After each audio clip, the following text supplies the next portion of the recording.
Grabando. Vale. Grabando por aquí también. Bien. Bueno, audio está pillando, así que vamos. Dos micros diferentes, por si acaso. No te vamos a hacer hablar. Para después no grabarte. Clásico. Hombre. Un on the breakfast. On the breakfast, wow, ya no paramos de innovar en este podcast, Dios mío, es demasiado. Estamos aquí en el Hotel Exe Boston, Campamento Barton, con el calvo bueno, el calvo de polos opuestos. ¿Qué tal? Entonces la manera más Mierda de introducir de a alguien. optimizar, ¿no? La mejor manera de optimizar el tiempo, Total. aprovechar el desayuno Por supuesto. para hacer la grabación. Por supuesto, aquí no paramos. Entonces, ¿por qué te hemos traído aquí? Para hablar de juegos de roles ocultos, que sabemos que a ti te encantan y que además habla de la psique del ser humano. Hoy es que algo no está muy ni Torque interesante. ni Fantastic Javi. Menos mal. Bueno. Menos mal. No, y además es que anoche terminaste a las 3 y algo de una partida, son las 8, una partida del Station Fall. O sea que empezamos ya con un buen rodaje, ¿no? Y Lo tenemos fresco. bueno, cuéntanos, que queríamos darte un poco de pie para que nos dieras un poco de contexto. Como buen filósofo, literato, doctores de materia, si querías tú introducir el tema de los roles ocultos. ¿Por dónde empezamos? ¿Por mecánicas o por dinámicas? Que yo creo que las dinámicas son las grandes olvidadas de este rollo de los Las juegos dinámicas de que se mesa. dan son muy interesantes, pero vamos a hablar primero de la aproximación que hacen los autores, quizás a nivel mecánico, de cómo meterlo, y luego hablamos de las dinámicas que van surgiendo a partir de las mecánicas, ¿te parece? ¿Roles ocultos de dónde vienen? Originalmente. La mecánica. Tú buscas en la BGG, que es como la referencia de los juegos de mesa, Sí. y si no recuerdo mal, la definición que te aparece es bastante vaga. Bueno. Una mecánica en la que se asignan una serie de roles a los jugadores que van a ser ocultos, y tampoco te cuentan mucho más, tampoco entra en mucho más detalle. No. Con lo cual no es solo el hombre de Castro Negro, el hombre lobo de Castro Negro de lo que estamos hablando. Porque un rol oculto puede ser muchas cosas. Ese es el problema. Y entonces ya aquí, como en tantas cosas, en las definiciones nos empezamos a pelear y ya empezamos a divagar y ya empezamos a no, Es que la semántica a no concretar. Lo que vamos a meter siempre dentro de los roles ocultos, lo que vas a establecer como el arquetipo, es precisamente lo que tú decías, el hombre es lobo de Castronegro, lo que era originalmente el Mafia. Es un juego del 86, parece que es de la Universidad de Moscú, donde lo desarrollan, y donde en el mismo año lo Muy que sacan... apropiado, muy temático. Claro, lo que sacan creo que en el mismo año es como una especie de reimplementación, que es el Werewolf, que es el hombre es lobo, que más o menos conocemos. Luego eso se publica, me parece que es 2001, como Hombres Lobo de Castronegro, con la versión que normalmente nosotros conocemos. Aunque ya existía un juego más o menos popular, ese juego, el de Mafia, Hombres Lobo, se había popularizado, y a ese tipo de dinámicas mecánicas o de roles ocultos casi todo el mundo ha jugado en un campamento. Pero alrededor de eso ya empiezan a surgir un montón de juegos donde hay información oculta y donde las maneras en las que tú interactúas con los demás, de la manera en la que te dan el rol, la manera en la que tienes que ganar los objetivos, en resumen, es el juego, El objetivo. ya empieza a tener muchísimos. Claro, esta es la cuestión. Porque en euros yo creo que eso se ha usado mucho, ¿no? Los Esa es la- objetivos ocultos, claro. la puntuación oculta. Y esto es a donde iba a parar con las mecánicas y las dinámicas. Vamos a ver si conseguimos explicar esto. Las mecánicas de juego son los mecanismos, las herramientas, no los elementos, no los componentes, sino las La reglas forma que tiene el juego, ¿no? con la que tú interactúas con el juego. La mecánica es lo que permite que el jugador interactúe con el juego y con los jugadores. Y las interacciones que se dan son las dinámicas.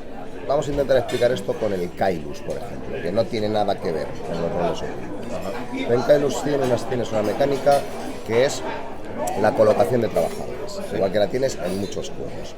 Bien, ahora, ¿qué dinámicas son las que generan esa colocación de trabajadores? Pues genera, por ejemplo, escasez de posibilidades de opciones, genera incertidumbre. Tú no sabes si cuando te vuelva el turno va a estar libre o no una de las casillas que querías.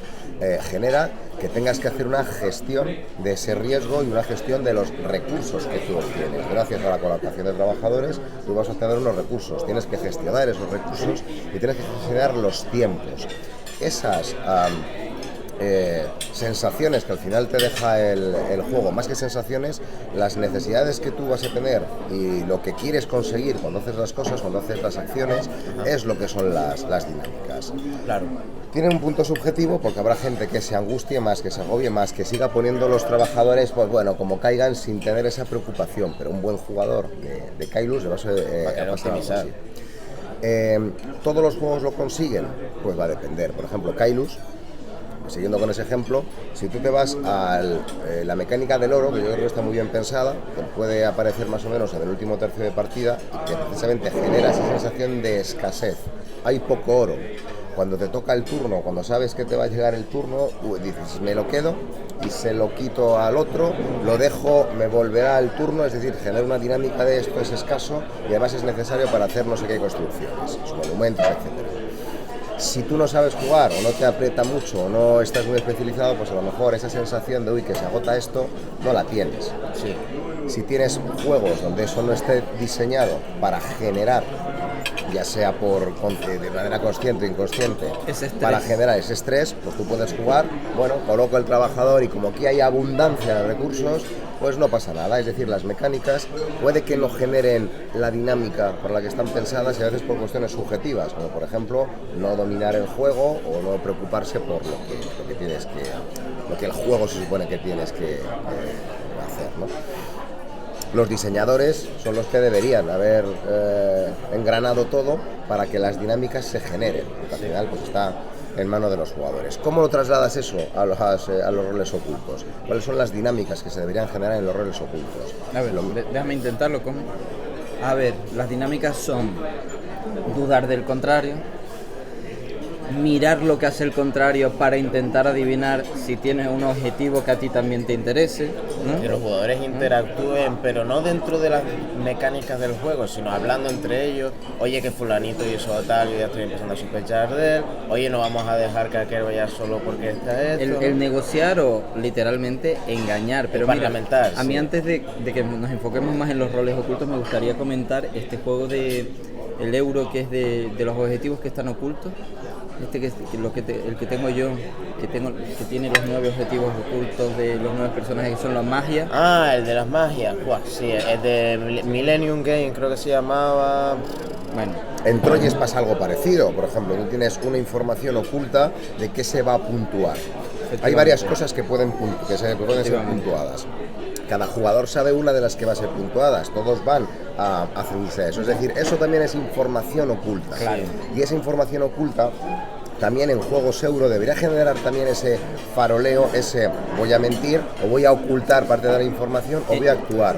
Lo que pasa en los euros es que como aprietan, intentan apretar, no da tanto pie a que engañe, a que hagas algo raro. Pues te niego la mayor, porque yo creo que cuando tú dominas el juego está un juego que de verdad controles. Un euro, al final ganarlo, perderlo, si el juego está bien hecho, va a estar al milímetro. Sí, Con lo cual, el hecho de hacerle pensar a otro que se va a puntuar un tipo de recurso que luego al final no termina de ser puntuado, es lo que al final determina quién gana o quién no gana. Escucha.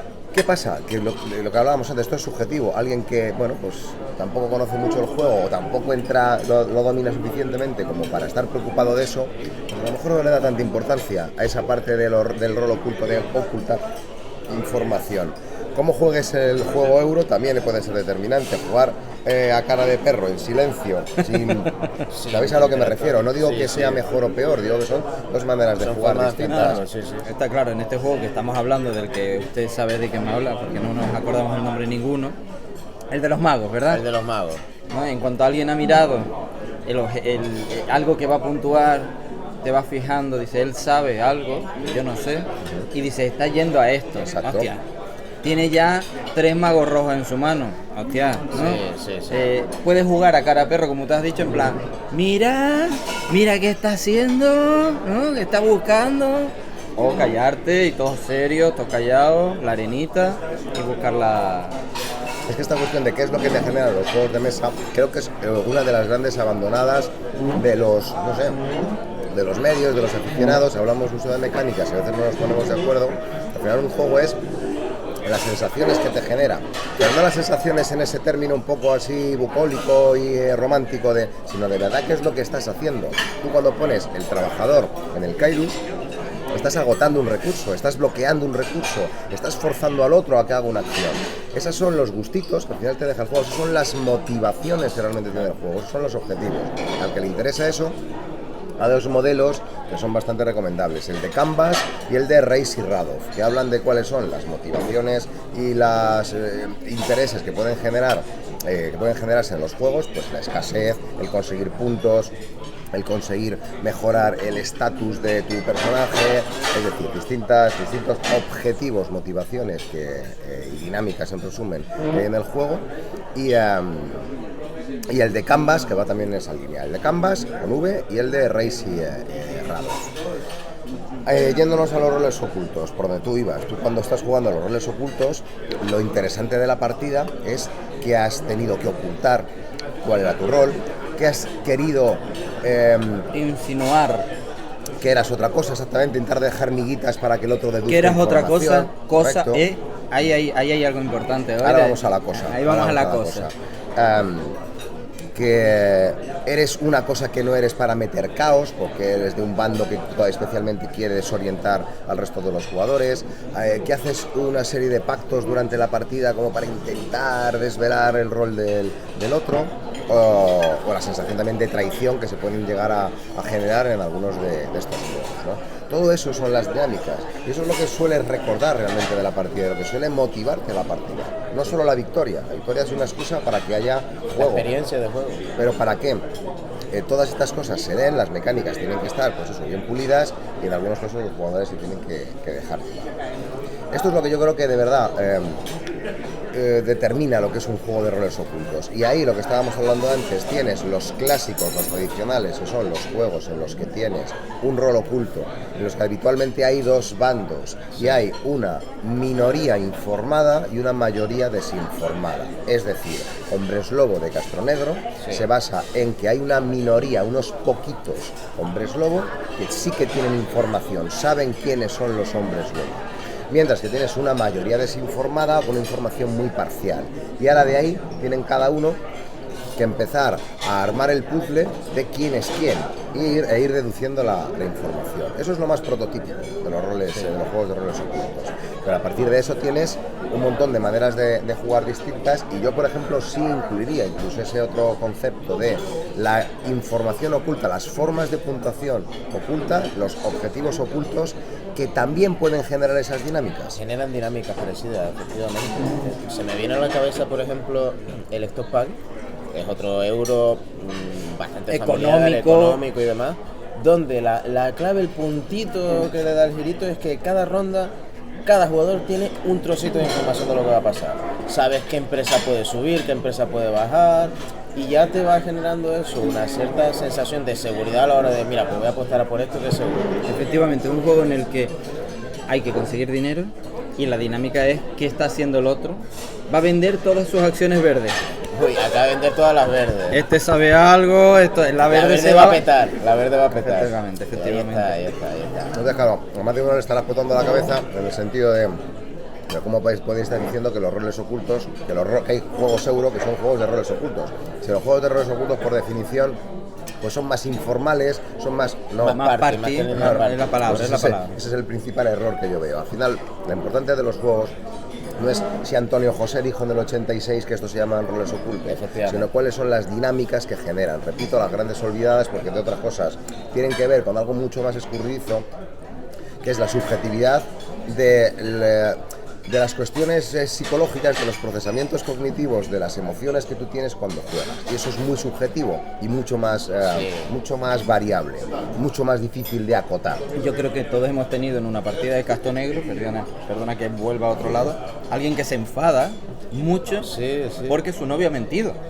Eso yo lo he vivido, en plan, que me has mirado a los ojos y me has mentido. Son juegos muy pasionales, claro, tienden tanto a la interacción social a que tengamos que hablar. Y lo que él dice de, como es tan emocional, ¿no? Yo creo que es de las cosas que más viene a tu emoción, porque vas a mentir, vas a insinuar. A engañar, claro, a ser alguien que no eres. Fíjate, Que hay gente que la mentira la tiene... en el acercamiento, yo creo que cuando tú te acerques a esa mecánica, te puede pasar por primera vez eso, ¿no?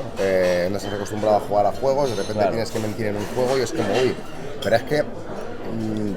si nos vamos a los expertos, a veces pasa incluso lo contrario. Tienen ya unas dinámicas de cómo se tendría que jugar a esto. De repente viene alguien que, hostia, tío, pero es que esta información la tenías que haber dado porque cuando no das esta información es cuando das, no sé si me explico. Siempre hemos tenido a alguien que piensa dos veces por ti. Exacto. Entonces, no, esto se tiene que jugar así. Entonces se le da la vuelta a la esta. Por poner dos ejemplos más de información oculta y si queréis avanzamos ya a hablar de juegos en concreto, de roles ocultos. El Lords of Waterdeep tiene también un objetivo oculto.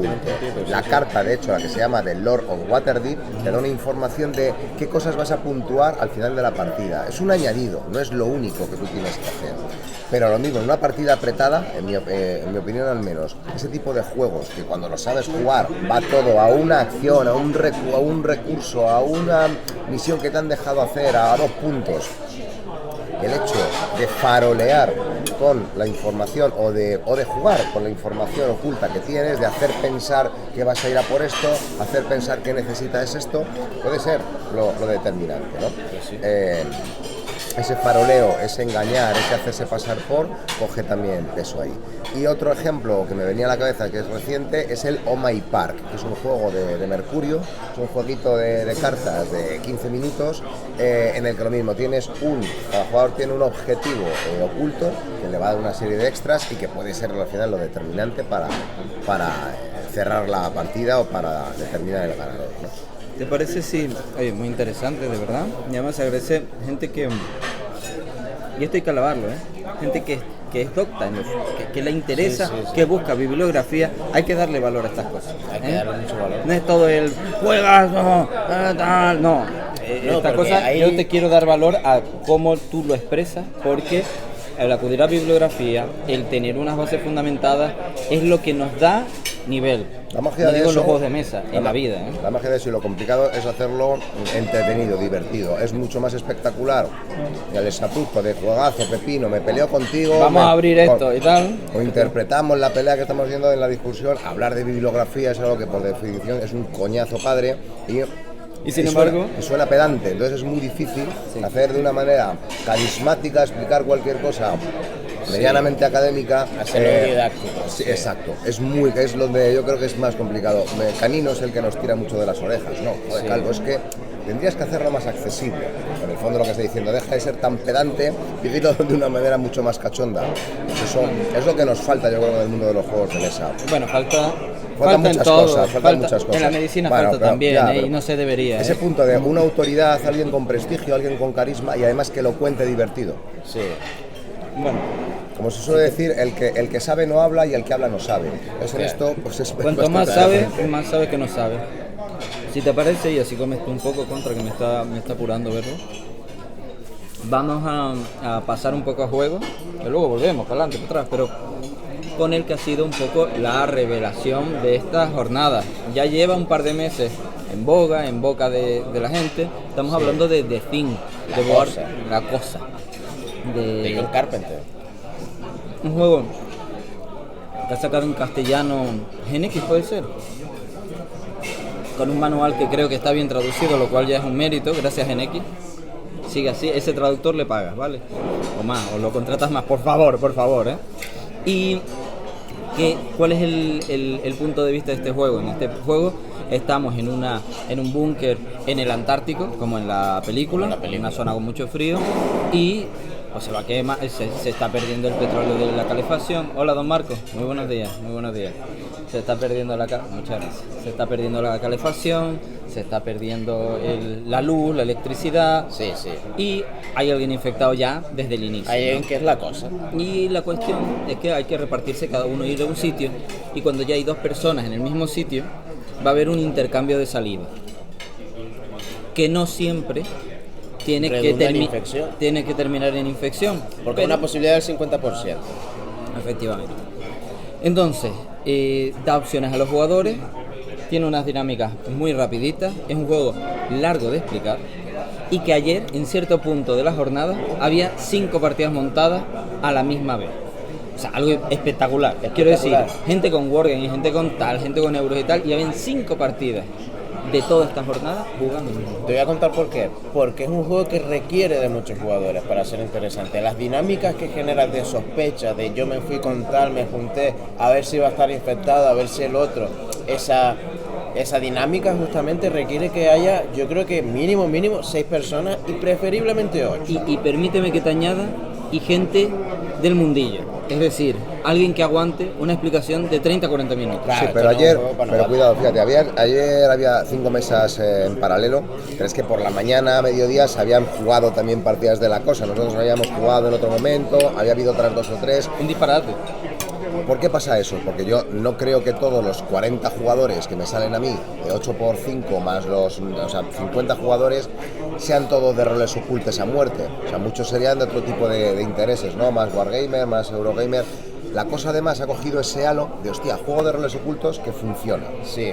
Creo que uno de los problemas de los juegos de roles ocultos es que para mucha gente requieren demasiado tiempo o demasiada infraestructura o son demasiado complejos y sin embargo la cosa, lo que ha salido entre los aficionados es como, este es un juego que sí que es accesible y que... No tienes que mentir tanto. Coño, No, hay juegos. Sí, no, lo que pasa es que tú El entiendes tema- sobre lo que estás mintiendo. Es decir, tú juegas a Galáctica. Y Ese. Galáctica en una primera partida, Ya hablando te enteras incluso del de juego nada. base, te empiezas a enterar a mitad. Entonces Claro. no sabes farolear bien. Entonces tú terminas esa partida y te sientes como si esto debe molar un montón. Cuando lo pilotes, me lo he pasado muy bien, pero joder, al final esto voy a necesitar varias partidas. Y como estamos en un mundillo en el que no No le se damos dan suficientes varias partidas partidas a los juegos de mesa, pues te quedas con eso. Mientras que en la cosa, al segundo turno ya has pillado de qué va esto. Sí, Es fácil Porque, farolear, es porque fácil la engañar. mecánica, como tú lo has dicho, es muy sencilla. Yo me voy para acá. Y doy una carta. Y doy Hay una poco, carta. hay poco margen al error, pero sí que hay mucha posibilidad de generar esa sensación de, uy, la estoy colando, estoy faroleando, etc. Junto con la magia de la cosa de por qué funciona tan rematadamente bien. El final De la partida, totalmente. El final de partida, tú tienes que tomar, Es épico. todos tienen que tomar una decisión de si entras en el helicóptero, si no, quién entra, y ahí se da un momento de tensión y de climas que escasas son las situaciones en las que no sucede en las que, bueno, hay veces que, no sé, puedes haber tenido muy claro, has pillado la cosa y ya es meterse en el helicóptero sin opciones de que haya por dar contexto engaño. a la gente que nos escucha, al final hay que escapar. Si consigues llegar a ese punto, que podría pasar que no, al final hay que escapar. Y entonces cuando vas a escapar, la persona que tiene sobre sí menos sospecha, que es un track, ¿vale? El único track así más relevante o más track, ¿no? En el sentido estricto, el que menos sospecha tiene sobre sí es el primero que va a entrar en el helicóptero. Y ese es el que va a decidir si el segundo entra en el helicóptero o no. Y luego los dos que están en el helicóptero deciden en conjunto si cada uno de ellos... No, en deja conjunto entrar o no. Es más gracioso todavía, Bueno, ¿no? Sí, que con que uno diga que no, ya se le da la patada. No, al Sí, revés. sí, aunque uno diga que no, es que eso es brutal. Tú ahora mismo estáis dos, esos dos, en cuanto uno diga no entras, el siguiente no entra. Con lo cual lo lógico es tener un debate sobre, oye, ¿dejamos entrar a esta persona, sí o no? Sí, venga, para adentro, tal. Y además es como la catarsis. Es la gran conclusión. O sea, llevamos una hora y media aquí mirándonos los hocicos, quién es el golfo, esas acusaciones, por qué fuiste aquí Y ahí llegan y no los usaste el alegatos. cuchillo, Y ahí llegan y te los, pegaste. los alegatos y las comidas de oreja y intentar hacer dudar, porque ha entrado otro ahora en el helicóptero. Venga, pues el cuarto, ¿qué hacemos con él? Dos dicen que sí, el tercero duda, entra también en el helicóptero, ahora hay 4, el siguiente, el quinto, ¿qué hacemos con él? 3 dicen que sí, Claro. el otro duda y le deja fuera. Y ha dejado fuera un humano y chimpum. Y chimpum, porque Se hay acabó. que hacer pleno, los humanos tienen que ir todos en el helicóptero, no se puede quedar nadie atrás. Otro- y las otro- cosas no pueden otra entrar al genialidad. helicóptero. Esa mecánica, Otra esa genialidad, mecánica porque- de elegir Porque que el humano solo gane. clavando la Si información. solo entran los humanos en el helicóptero, no se deja ni uno fuera y no entra ni una cosa, eso es tremendo, porque ya no es... No hay margen de error. No es de este no nos fiamos, lo dejamos fuera. No. Es que si te lo dejas fuera, perdiste igual, ¿eh?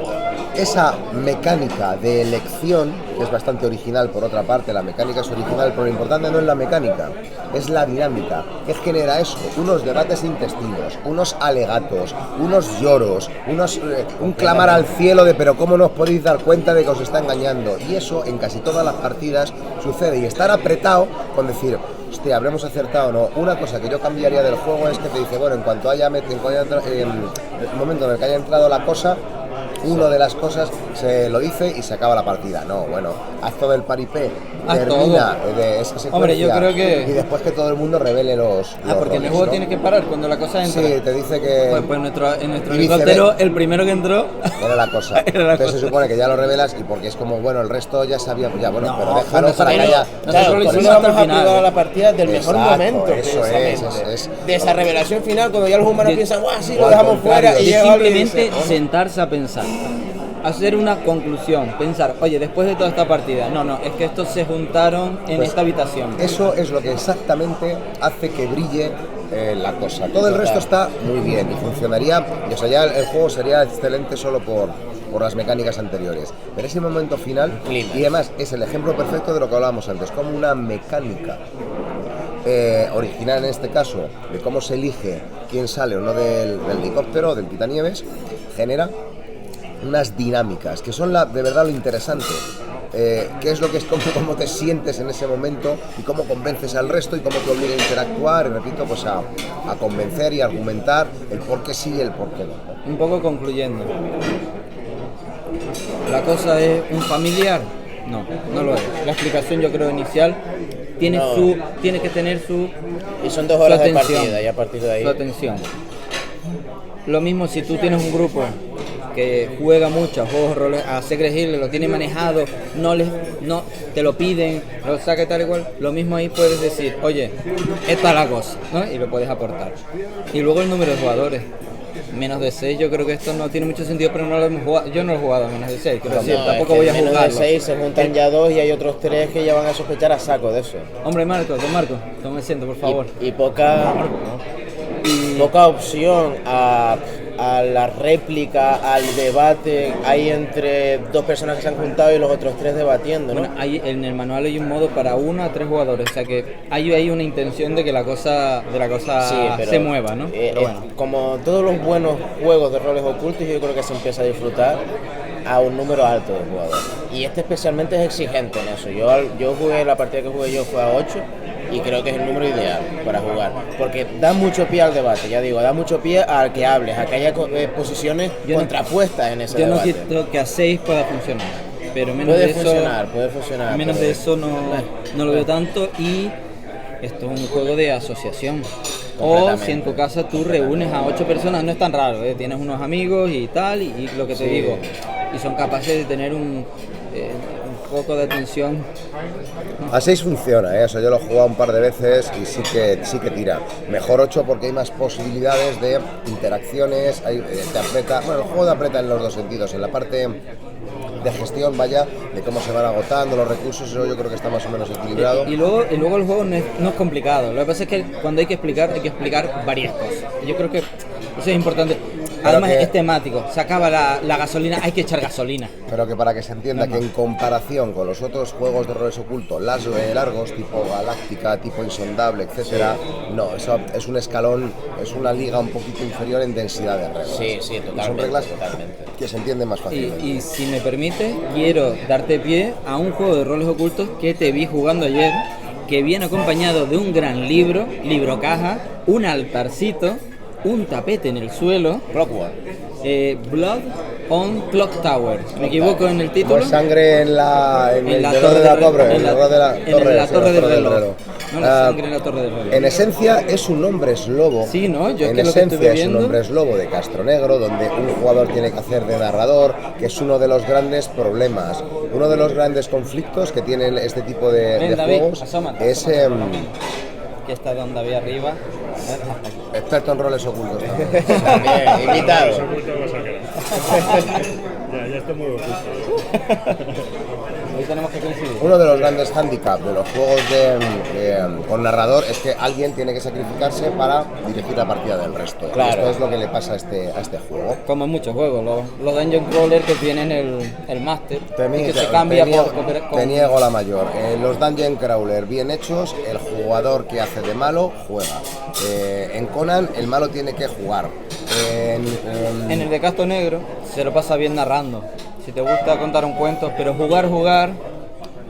Claro, cuando dices un narrador dices. Es como en el Alquimista, es en modo de juego sin app, que hay una persona que se sabe la fórmula. El mayordomo le va lúdico, diciendo ¿no? a los demás, pues acertaste, pues no acertaste, claro. Ayer hablábamos de eso, ¿no? Es decir, ¿por qué nos parece tan marciano decir? Es que claro, como tienes un narrador, bueno, pues nos parece tan marciano porque como estamos siempre jugándonos encima y esta cuestión, esta ansiedad por jugar, porque tienes un montón de juegos a los que apenas les ha dado partidas, pero los jugadores que de verdad se suelen centrar en un juego tienen el juego tan quemado, no les importa posiblemente dirigir una partida de algo que controlan y que ver precisamente lo que sucede es algo muy disfrutable para ellos. Esto no nos suele suceder, tú tienes un insondable, lo has jugado 3 veces, si se monta una partida claro que lo quieres jugar, porque no tienes quemado el juego. Mientras que pues los que son muy jugones, pues posiblemente sí que lo jueguen. Bueno, para avanzar. Clock Tower. Es un hombres lobo en el que un jugador pues hace de narrador, se configura la partida de distintas maneras. Creo que hay 3 o 4 configuraciones estándar con roles muy distintos, cada uno con sus habilidades de juego, cada uno con sus mecánicas, sus personajes que generan unas dinámicas, pero luego tienes un montón de personajes, opciones para que alguien que pilote pueda configurar la partida un poco como le dé la gana. Yo por lo que vi, efectivamente, cerramos los ojos. Mayoría, minoría informada, mayoría desinformada. Abre los ojos el demonio o el algo y reconoce a ese los señala a otro, tal. Eso, o sea, Secret Hitler, Casto Negro.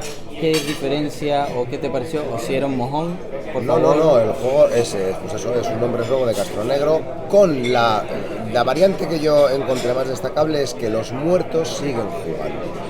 Eso yo me quedé ahí sin saber. Entonces, mientras que el hombre porque tú lobo, dijiste en una parte, pero tú cuántas veces has muerto y el otro, ¿y quién no ha muerto? ¿No? bueno, ese era metajuego, es hablando de tal, o sea, tú en la partida puedes morir una vez, punto, sigues hablando y tienes un voto y punto pelota. A ver, en una de las votaciones, como muerto, una de las votaciones, temáticamente pues di que tu espíritu viene a dar información a alguien o algo por el estilo, ¿no? Mi sensación, pero claro, esto es muy subjetivo porque a mí me tocó de malo y lo pasamos muy mal porque pues la típica vidente, que no es vidente el rol, si no es el monje o no me acuerdo qué, dice, si los dos le dicen la información de qué son los dos personajes que tienen a su alrededor de alineamiento. Entonces lo que nos pasó es que los que tenía al lado eran buenos, les dijeron en la primera ronda, está rodeado de 2 buenos, muere uno de los que tiene al lado y siguiente ronda, uno de los que tienes al lado es malo, con lo cual no había, la matemática era muy clara, era el otro personaje el que acababa o sea, el que deducía que era el malo sí o sí. Con lo cual ya estábamos acorralados, o sea, esa iba a ser acusada de mala. Lo más que podíamos intentar agarrarnos es, bueno, si este había sido envenenado o si era el borracho que da información, ¿cuál de los malos información era? errónea, exacto. Pero ya era empezar a encorsetar mucho, aún así. Bueno, pero el diseño es así, quiero decir, no, que sí, eso se da. Esas veces pasan y ya está, se dan las carambolas en el que, bueno, pues la casualidad hace que la información fluya demasiado rápido y el narrador tiene cierto margen para reequilibrar la partida, pues para dar a veces un rol ahora a alguien o no dar, o darle información ahora a un bando que la pueda necesitar, hay cositas así. ¿Y te vistes con juego para darle la vuelta a la partida, para convencer o poco? No, o sea, pues sí, o sea, a ver, esto es lo que tú te montes. O sea, nosotros una de las cosas al final de la partida, porque viéndonos tan encorsetados, conseguimos, claro, había ahí calidad sí, había gente que había jugado a estas cosas y que sabía lo que estaba haciendo, ¿no? Aún así, pues, al final de la partida lo estuvimos comentando, o sea, aguantamos 4 o 5 rondas, que no estuvo mal, consiguiendo colar caos y un poquito la cierta confusión, pero hubo un momento en el que fue insostenible, nos pillaron ya, pero los jugadores se lo pasaron muy bien y es como, eso sí, no, pues ostras, ¿cómo os habéis defendido? Lo habéis hecho, con lo mal que lo teníais, habéis alargado mucho la partida, sí, entonces bueno, todo esto es no tirar la toalla nunca. En nuestra partida de The Thing, volviendo un poco a lo de antes por el argumento, yo estaba acorraladísimo, pero al final en el alegato final hubo ahí unas dudas de, hostia, ¿estará diciendo la verdad o tal? Y hubo algún jugador que se lo pensó, el decir, no, espérate, yo creo que dejamos al otro, subimos al calvo, ese es el momento interesante, y no tirar la toalla nunca de estar pillado, no, siempre hay posibilidad de sacar las cosas adelante, nunca sabes quién de repente se le va a generar una duda razonable que tú vas a regar convenientemente. Mira, para que eso prospere. Yo en eso tengo algo muy mítico, que fue jugando al Time Bomb, que si no me equivoco es el Chulu puede despertar o algo así. Bueno, se llama Time Bomb en castellano, ¿vale? Es de sí, pero es Time Bomb, sí, Time Bomb. Es de cortar unos cables y tal, y ahí se ve quién es bueno, quién es malo y tal y tal. Yo estaba en una partida a 8, que no es un número recomendable. En realidad el Time Bomb funciona yo creo más a 4 o 5. Éramos a 8, toda gente muy familiar, muy tal y cual. Total, que me casan, o sea, yo era el saboteador y punto, o sea, no, eres tú porque has hecho esto, tal y cual. Gané la partida, tío. Porque empecé, que necesitamos cortar ese cable, que en serio, que tal, que cual. Pero si tú eres, no, que no, hombre, tal. Y me fijo en uno. Venga, porque si conseguimos contigo, lo conseguimos tal cual. Corta el cable, explota la bomba y se me queda la mesa entera mirando, como diciendo, has colado. ¿Cómo has conseguido darle la vuelta a esta situación absolutamente? En la mayoría de los juegos. Y a mí no me gusta mentir nada. Yo odio mentir en persona. O sea, lo paso fatal, pero en los juegos lo saco ahí Yo creo que una de las cosas que hay que intentar es eso, es aguantar la pedrada todo lo que puedas, no tirar la toalla nunca, negar la mayor e intentar pues darle la vuelta todo lo posible a los argumentos. Porque yo he vivido situaciones muy estrambóticas en ese sentido. Recuerdo una partida de Secret Hitler en el que estábamos ya a punto de acabarla y el fascista básicamente se rebeló, o sea, cometió un error, pensaba que iba a ganar y dijo, yo estuve en no esa, sé qué, en Nimeria, que éramos 20. Sí, éramos un montón de personas y el fascista dijo, ya ganamos. Y no se sabe cómo, después de revelarse el fascista de esa forma, o sea, el fascista que creo que era Hitler incluso, una cosa así, ya se sabía quién era Hitler. Imagínate, era una cosa muy loca. Solo había que matarlo. Algo de caos se metió en esa ecuación que empezamos a discutir de nuevo. Es que yo era fascista. Se te olvida. Mega frustrado diciendo, pero no veis que se acaba de revelar como fascista y estamos discutiendo. Yo era uno de los fascistas que le dio la vuelta también en esa parte. Y claro, porque yo éramos 12 o 20. Desviar la atención. Y entonces dije, pero oye, si este es malo y este no, este lleva jugando mal todo el rato y entonces tal. Una táctica clara como de introducir el caos, desviar la atención. Total. Y José Luis yo creo que era otro que también decía, Hitler es este, y no, darle la vuelta y dinámica. Final, depende del juego, la excesiva información, esa recarga cognitiva, es la que hace que al final haya cosas que, ostras, se me ha olvidado, pero si la hayamos hecho en el turno 1, ya, eso nos pasa, a mí me ha pasado muchas veces. Entonces, es verdad, ahora que lo dices, se me ha quedado claro. Pero como hay tanta información, hay un momento que ya he dirigido las sospechas a no sé dónde, el coger a alguien que ves que duda, es parte del trabajo de la minoría informada, intentar sembrar y tirar de ese hito de dudas y de desorientación, ¿no? Para que eso florezca. Yo, Calvo, como sé que a ti te encanta, antes de dejarte hablar del Station Fall, que también tienen sus roles ocultos, anoche tuviste una partida interesante, un juego de roles ocultos interesante. Pero antes de que comentes eso como colofón al programa, si les parece, a mí me gustaría hacer un top, que sé que te gusta, ¿no? Pero es un top de SEO, un top. Entonces yo voy a decir lo mío y luego aportan ustedes. Para mí el top filler es el licántropo, que es de los últimos que entró en mi colección, el One Night Werewolf, si lo buscan por otro nombre, pero en Amazon es licántropo por 7 euros, quiero decir, al final no es nada, y ha funcionado fenomenalmente. Es la vuelta de tuerca para mí de Casto Negro, sin la narrativa, que funciona muy bien y te pone el debate sobre la mesa en 1 minuto y medio, cumple lo que tiene que hacer y te deja a los jugadores la interacción. Luego, más largo, el Secret Hitler. Para mí gana el Avalon, gana todo, porque además el tema ese fascista de al final levantar de ser Hitler, las votaciones. Es muy pasional, es muy pasional. Y hay varias versiones como Secret Voldemort, Secret Palpatine, pero no creo que funcionen tan bien. Usar las elecciones, no, te dan los votos, hacer la solemnidad de que cuando se dan los votos con calladito, ponen los votos sobre la mesa y luego a discutir, ¿no? Eso le da un toque temático abrumador, ¿no? Y además de algo que a todos nos ha influido en la vida, ¿no? Como la Segunda Guerra Mundial y el nazismo. Sí. Y luego, a nivel de juego más largo, bueno, me voy a dejar abierto. Yo no lo has probado, pero para mí Galáctica es un juego muy a destacar en este sentido. Pero fíjate, es interesante. Es que terminé la serie hace poco, entonces ahora es cuando quiero jugar.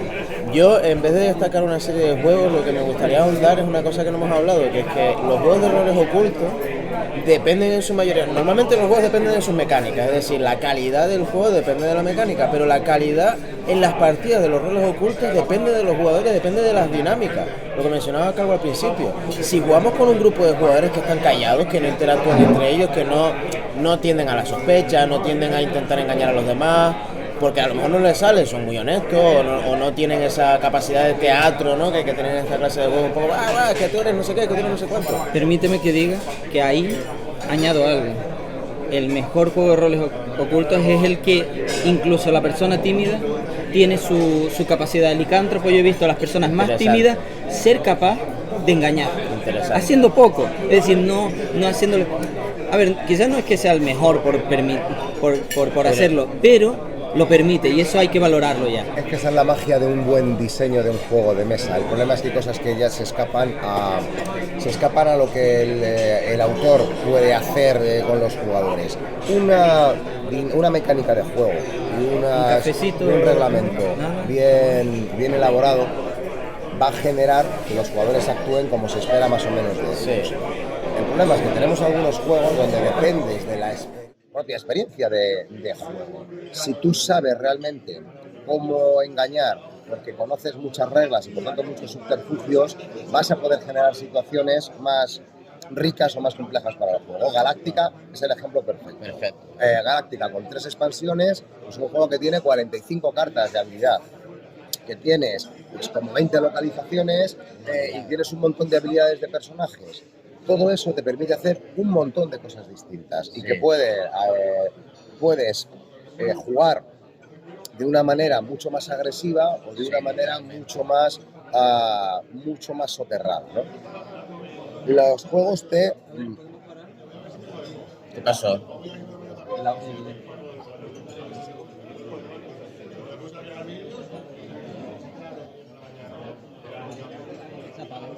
¿Se apagó el iPhone? Ahora cuando me levanté lo miré, o sea, no hemos perdido mucho y eso está acabando.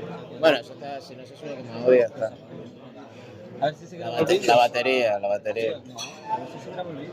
Bueno, se grabó el audio, que es lo importante. Galáctica. No sé dónde estábamos. Estábamos hablando de todas las opciones que te abre Galáctica y es muy interesante porque tú lo acabas de mencionar. Te permite jugar más agresivo. Yo noto un cambio brutal cuando vas a Galáctica base, que si hay sospechas, metes en la cárcel y tal, a cuando le incorporas la primera expansión, que es Pegasus. Que la Pegasus te permite echar a la gente por las cruzas. Ojo ahí, Ahí ya tienes un miedo, tienes una incertidumbre de, ostras, espérate, que como me caliente mucho, me ejecutan. Tú vas a seguir jugando porque te van a dar otro rol, pero hay un miedo añadido. Es que según le vas metiendo nuevas, más expansiones, están las cartas de motín, o sea, la cantidad de amenazas y de la cantidad de opciones que tienes empieza a crecer.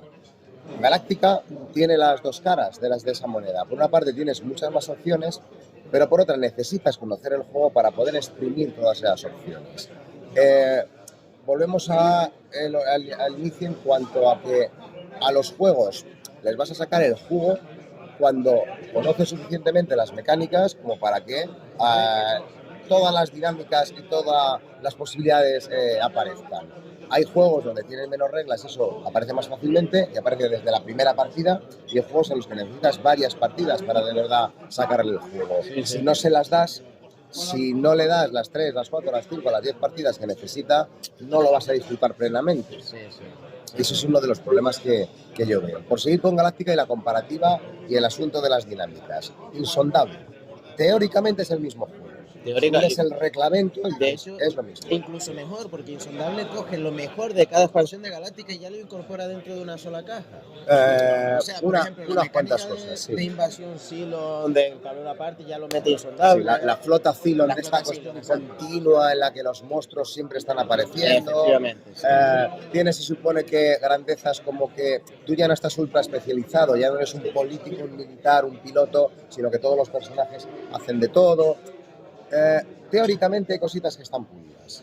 Sin embargo, cuando juegas a Insondable, yo por lo menos la experiencia que he tenido y la mayoría de los jugadores de juegos de roles ocultos se encuentran que no hay ni de lejos la paranoia que hay en Galáctica. Tienes un juego en el que toda la parte más matemática, todo el pandemic, toda El la apagar fuegos. amenaza, exacto, todo esa apagar fuegos que está muy bien descrito, es tan exigente que no te deja margen ni le das importancia al faroleo, a la paranoia, al hacerte pasar por.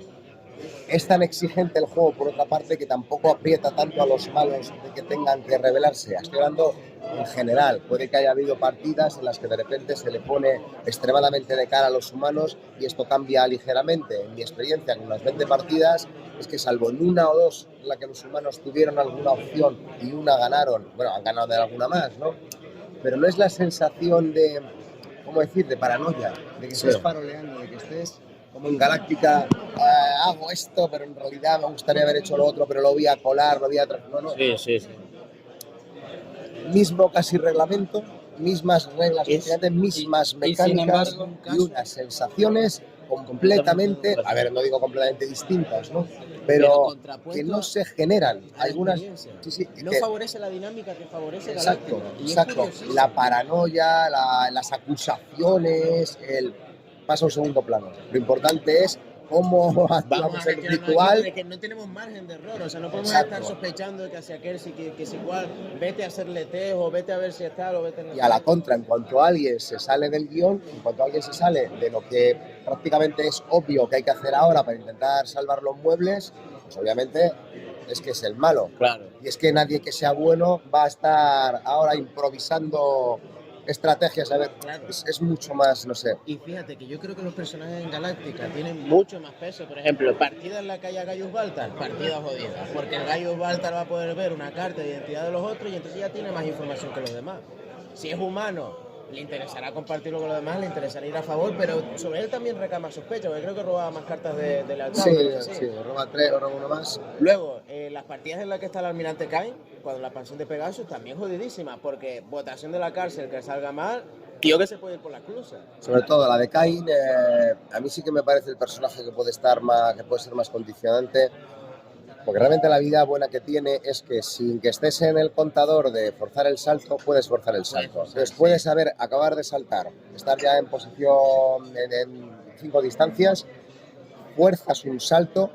La historia es que solo vas a sacar una carta y va a ser al azar, que si a lo mejor has filtrado, sabes que viene un 3, con el riesgo, con el sacrificio de quemar una nave civil o 2 naves civiles, me parece que es. Claro, eso te está quitando todo un ciclo de salto. Igual le está quitando la partida 45 minutos, si sale bien. A la contra, si eres Cylon, pues puedes hacer esa locura que lanzas uno. Tenemos que saltar, chicos, hay que saltar ya. Bueno, a lo que veo es que es un personaje que puede acelerar mucho la partida y que sí que puede condicionar. Y en Insondable esto no se da con los personajes. Yo no noto tanta personalidad en ellos, no veo que determinen las partidas. No son tan histriónicos en el sentido de cómo pueden afectar sus habilidades al juego. Exacto, sí. Todo esto es verdad que es muy subjetivo, a lo mejor con 50 partidas. Espera, a la que estoy viendo ahora estas sutilezas. Yo llevaré como 20 partidas y alguna vez lo he vuelto a jugar porque es como, venga, vamos a darle, y si debes terminar la partida y decir, si es que tenía que haber montado en Galáctica. Que Galáctica dure 1 hora más. Porque es verdad que Insondable dura un poquito menos. ¿Tú concluyes que efectivamente, estando Galáctica? A mí no, es que veo la experiencia de juego tan distinta, esta es más lavada, más light. Es más comprensible el juego, es más accesible, el juego se entiende, es más intuitivo. Es decir, el pulidito de reglas sí que ayuda a que un novato entienda mejor el juego. Pero cuando tú ya le quieres meterte en esas capas de faroleo, de subterfugios, de comer la oreja, de tal, es que no tiene Bien. punto de comparación. Pierde poco. Y que, a ver, ya a nivel temático, es mucho más, cuadra mucho más el tema de los silos, ¿no? Si has visto la serie, si lo conoces, ¿no? Típicas máquinas que se hacen pasar por humanos y tal, que el rollo de insondable, de bueno, es que es un tema lovecraftiano, de un barco que estaba por ahí en el Atlántico. A mí me cuadra, ¿eh? O sea, yo creo que no necesitas demasiada suspensión de la incredulidad para creerte la historia del insondable. Es decir, tiene sentido. La gente dentro del mundo Bueno, Ostra, sí, que está los dentro del hormigón en el barco y híbridos, no sé qué. sí, los híbridos, como tú a mitad del barco, pues sí, como se iban transformando los híbridos con la pinta de Innsmouth, y en el momento en el que descubrías que eso realmente sí que tiene más.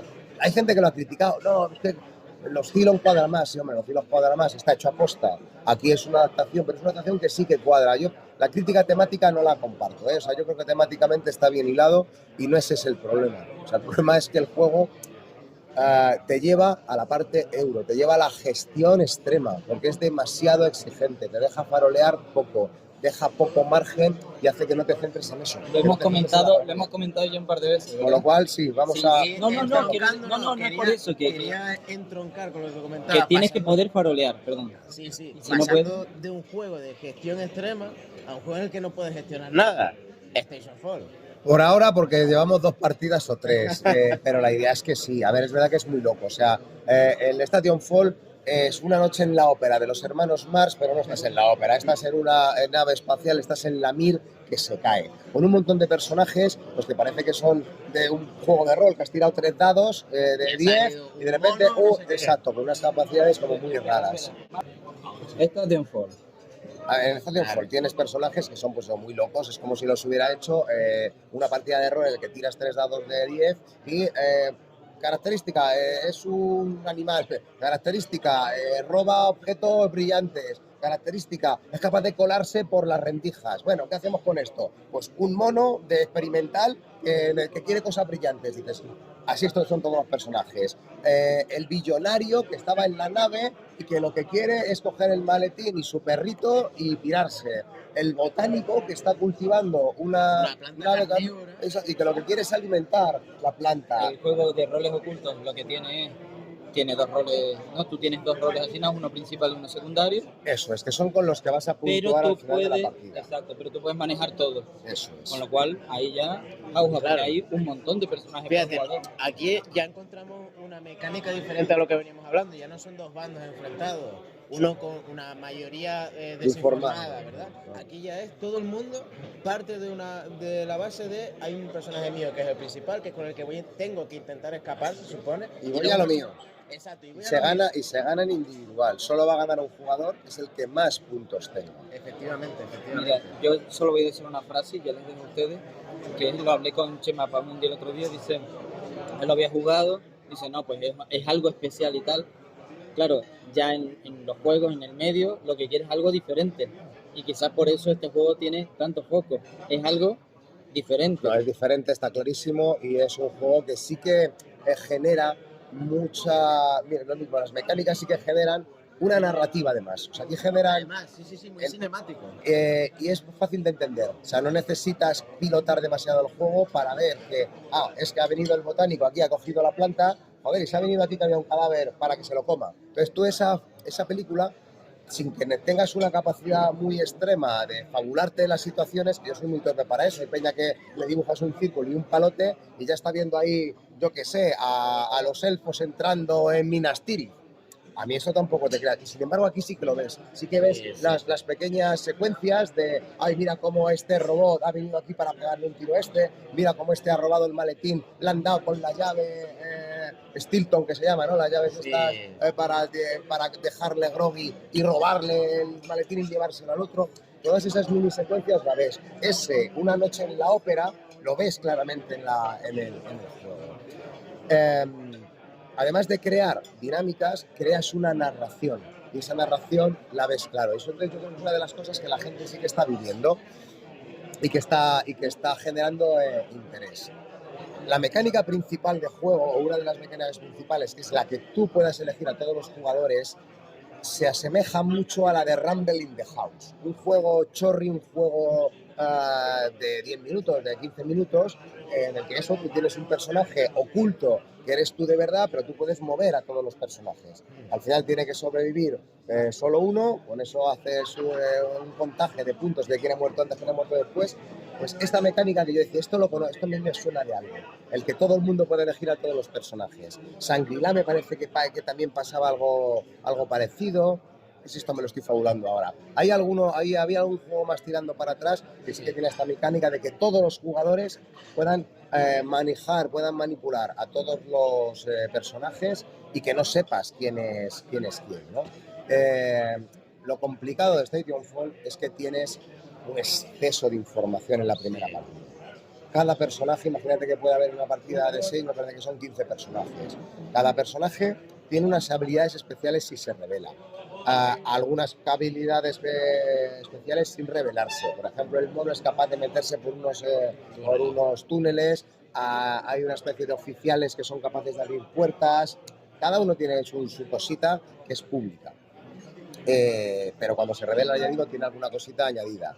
Y cada cual tiene su forma de puntuar. Uno consigue puntos si la planta botánica come fulanos. Otro consigue puntos si ha robado el maletín. El otro consigue puntos si coge la antimateria, hace que la nave estalle antes. El otro si hay gente que muere en la estación. El otro si hay gente que vive en la estación. El otro si le da un toque, le deja inconsciente y le mete en una cápsula a otro para salvarle. Es decir, cada uno va a su película. Mucho, demasiado. Cuando controlemos ese juego, sospecho que es donde vas a tener un doble faroleo del copón. Total. Activo a este para hacerme pasar por este, pero mientras le estoy acercando un objeto. Que la gente crea que soy el botánico, ¿no? Por ejemplo. Lo que has dicho, muevo el botánico con la planta y tal, Exacto. y la gente dice, tú eres el botánico. Sin embargo, todo lo estás haciendo para ir dejando gente groggy y que sea el otro el que luego lo rescata. No sé, 1000 historietas. Tienes cámaras que se encienden y que se apagan porque hay una mecánica de acusación. Tienes unos datos privados de la gente que están circulando por ahí que uno quiere enviarlos a la Tierra para... Exacto, o sea, es que tienes un montón de cosas distintas. Y es lo que a mí se me escapa todavía. Quizás, perdona que yo estuve en tu mesa, estuve sentado al lado, estuve viendo cómo jugaban muy calladitos, todos ahí moviendo, pum. Estuvimos muy seriosos ayer. También es que era una hora intempestiva, pero, y aquí es donde voy, quizás debería haber una primera partida, un modo con menos información de cada tarjeta de personaje. Yo creo que... Y luego una versión experta cuando los maneja. Yo creo que no lo puedes reducir.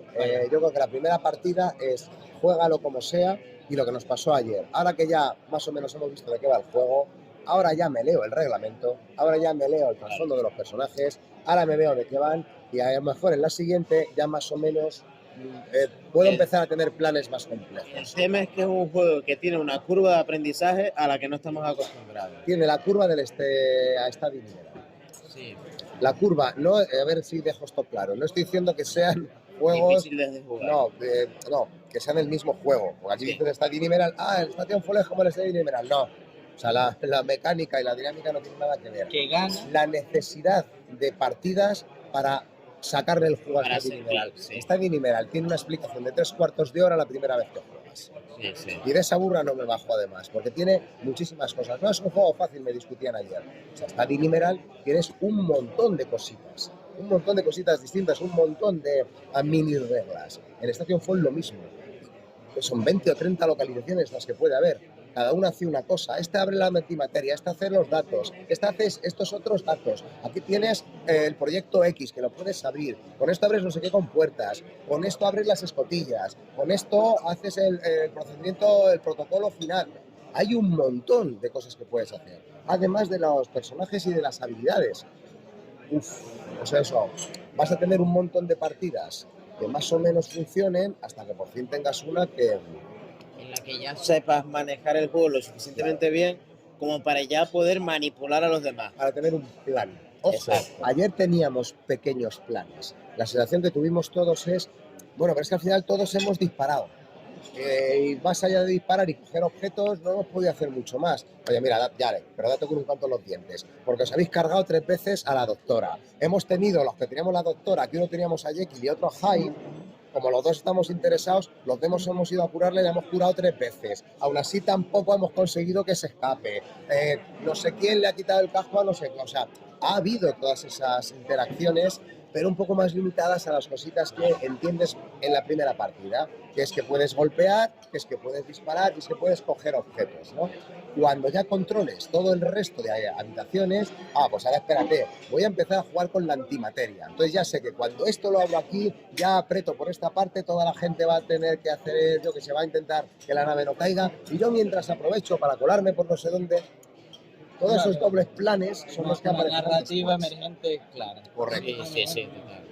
O sea, esa es una de las claves, lo que tú dices, esa narrativa emergente de cómo el juego yo creo que va a brillar en la gente que tenga paciencia suficiente como para... Y entiendo, con grupos fijos. Ese es el problema. Ahí está. Por eso el Stade Universal brilla cuando todo el mundo sabe qué está pasando en la partida. Un Stade Universal, un jugador, uno solo, que no sepa apretar y que no sepa leer la partida de, oye tú, que como ahora no le bloquees a él, le vuelve el turno y se acaba la partida y tú eres el único que le puedes bloquear porque... No, uy, me estáis engañando, me estás comiendo la oreja. Vuelve el turno, vale, acaba la partida, tío.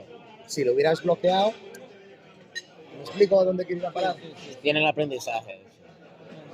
Y nada, oye, un placer, ha sido muy bonita esta charleta. Buena charla, sí señor. Samuel está con los ojos cuajaditos diciendo ¿por qué he madrugado hoy? Por Dios.